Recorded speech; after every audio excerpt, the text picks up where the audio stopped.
Chapter 8 of Jigsaw Jones and the Case of the Stolen Baseball Cards. Grams. I limped home, aching and tired. This detective business was hard work.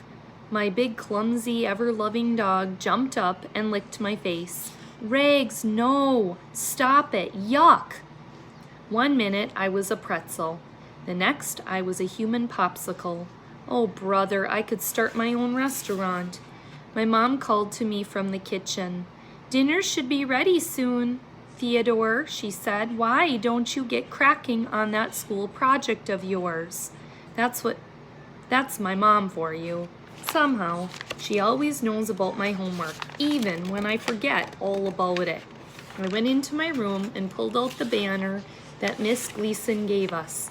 I wrote my name across the top, Jigsaw Jones. I used different colors for each letter. I thought about my favorite hobbies. I drew a picture of a big magnifying glass. Inside I wrote finding clues. I drew pieces of a jigsaw puzzle. I wrote puzzles. Then I drew a self-portrait. I wrote drawing.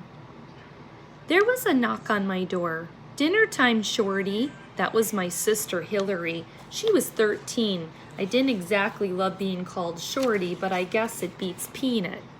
Grams had everyone laughing at dinner. Grams is Mom's mom. She lives with us now because after Grandpa died, she didn't like being alone. That was fine with me. I love Grams. And besides, she always gives me butterscotch. Grams told us about the first time my dad picked up Mom for a date. I didn't like him, she said, laughing at the memory. He had a big bushy beard. He wore dirty jeans with patches all over them, and he had a long ponytail.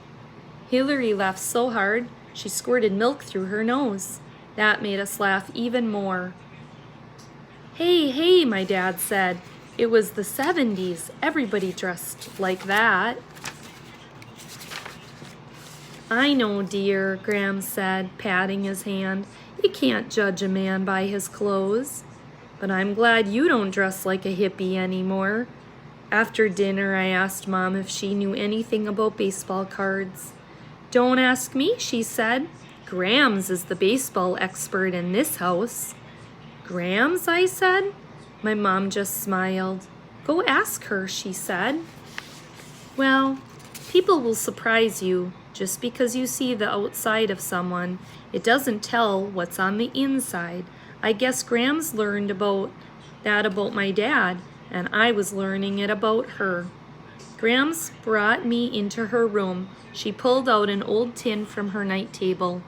Inside, wrapped in a rubber band, were some old baseball cards. I mean, really old baseball cards. Are these worth a lot of money? I asked her. Grams waved her hand. Who knows, she said. Probably not. These cards are like me, old and worn out. These cards are collectors like to keep them in the plastic, shiny and new, but I'll never sell them. These cards help me remember the old days. She touched the tip of my nose with her finger. When you get to be my age, memories are worth more than money. We sat and talked for a long time. Actually, Grams talked. I just listened to her scratchy voice. She told me stories about the old days, about going to Fenway Park, with my grandfather to see Ted Williams and the Boston Red Sox. He was some ball player, Grams recalled. I always loved the Red Sox, and I still do. She got quiet for a while, just picturing it in her mind.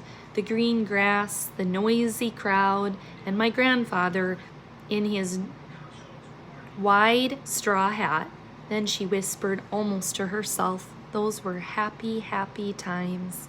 That's the last thing I remember. I fell asleep in her lap. He enjoys listening to stories from his gram, doesn't he?